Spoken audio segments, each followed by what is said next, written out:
आपका वोट, आपकी ताकत।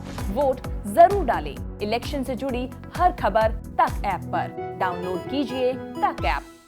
देश के सबसे बहुचर्चित चारा घोटाले मामले में लालू यादव को एक बार फिर से सीबीआई कोर्ट ने दोषी माना है।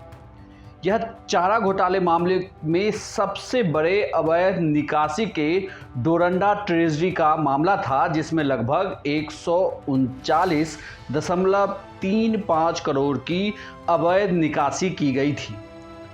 सीबीआई की विशेष अदालत ने पहले तो लालू यादव को दोषी ठहराया, उसके बाद उन्हें यह भी कहा गया कि अब सजा का ऐलान जो है वो 21 फरवरी को होगा, यानी कि अगली सोमवार को सजा सुनाई जाएगी।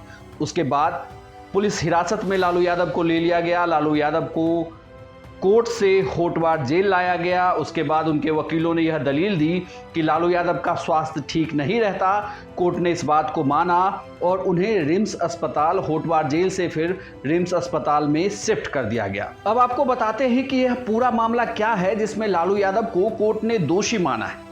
दरअसल 90 के दशक में देश में उस वक्त सबसे बड़ा चारा घोटाला हुआ, जिसमें लगभग 66 अलग अलग मामले दर्ज किए गए। इनमें से 6 मामलों में लालू यादव को भी आरोपी बनाया गया। उस वक्त बिहार और झारखंड एक ही था। इसमें से 6 में से 5 मामले झारखंड में ट्रांसफ़र किए गए, और इन 5 में से 4 मामलों में ऑलरेडी लालू यादव को सज़ा सुनाई जा चुकी है। अलग अलग चाईबासा ट्रेजरी के 2 मामले थे, दुमका का एक मामला था और देवघर ट्रेजरी का एक मामला था। इन चारों मामलों में लालू यादव को 27 साल की सज़ा सुनाई गई, जिसके बाद आधी अवधि की सज़ा पूरी करने के बाद लालू यादव को बेल दे दिया गया। और यह 5वां सबसे बड़ा मामला था जिसमें लालू यादव को अब 21 तारीख को सज़ा सुनाया जाएगा। साल 1990, 91 और 95, 96 के बीच कुछ फर्जी बिल पर दस्तखत करके अवैध निकासी का यह पूरा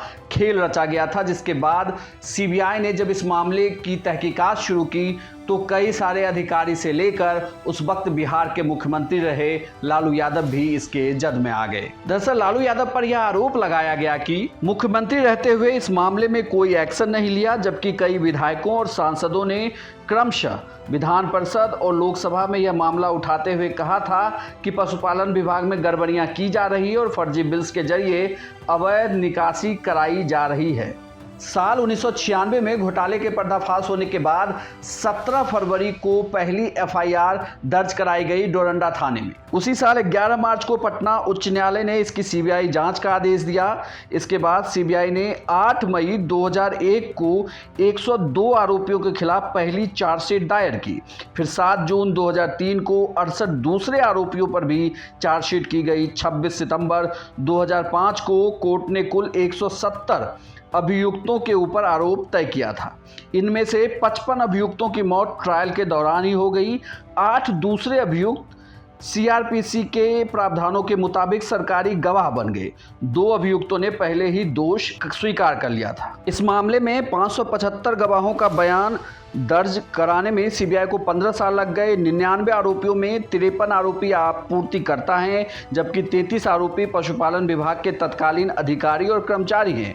वहीं 6 आरोपी तत्कालीन कोषागार पदाधिकारी हैं, जबकि मामले के 6 आरोपी ऐसे हैं जिन्हें सीबीआई आज तक ढूंढ नहीं पाई है। इस केस की सबसे दिलचस्प बात यही है कि 6 आरोपियों को पिछले 25 साल से सीबीआई ने ढूंढ सकने में वह सफल नहीं हो पाई। सीबीआई ने कोर्ट में यह भी कहा कि ये 6 आरोपी जो है ये फरार हैं, जिन्हें सीबीआई अभी तक ढूंढ नहीं पाई है। एक और दिलचस्प बात इस पूरे मामले में है, जहां 575 गवाह गुजरे, इनमें से सिर्फ 25 गवाह ही बचाव पक्ष की तरफ से गुजरे और लगभग ये कहा जाता है कि इस पूरे मामले में 15 ट्रंक सबूत पेश किए गए थे कोर्ट में, जिसके बाद इस पूरे मामले में अब फैसला आ रहा है। डोरंडा ट्रेजरी के इस पूरे मामले में उस वक्त यह मामला इसलिए भी सुर्खियों में था क्योंकि देश में पहली बार गायों को, सांडों को, बकरियों को किसी गाड़ी से नहीं बल्कि स्कूटर और मोटरसाइकिल से हरियाणा, दिल्ली से बिहार लाया गया।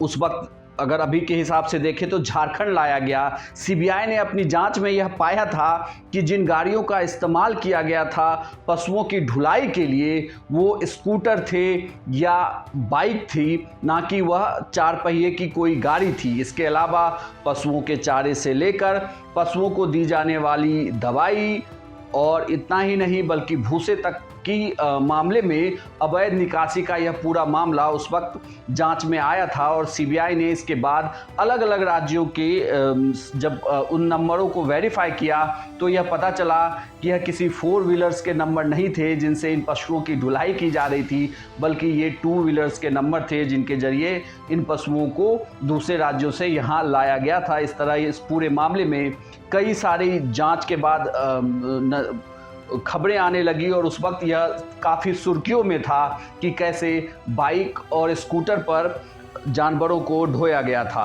अब इस पूरे 5 मामलों में लालू यादव को दोषी पाया गया है। इस 5वें मामले में जो अंतिम मामला था डोरंडा ट्रेजरी का, जो सबसे बड़ा अवैध निकासी का मामला था 139.35 करोड़ का, इसमें भी लालू यादव को दोषी पाया गया है। अब 21 फरवरी को कोर्ट उन्हें सज़ा सुनाएगी। हालांकि पहले जेल, फिर बेल और अब फिर से एक बार जेल में लालू यादव चले गए हैं। अब देखना यह है कि अभी फ़िलहाल वो रिम्स में हैं कि यहाँ कोर्ट उन्हें क्या सज़ा सुनाती है। आपको ये पूरा वीडियो कैसा लगा हमें कमेंट में ज़रूर लिखकर बताएंगे।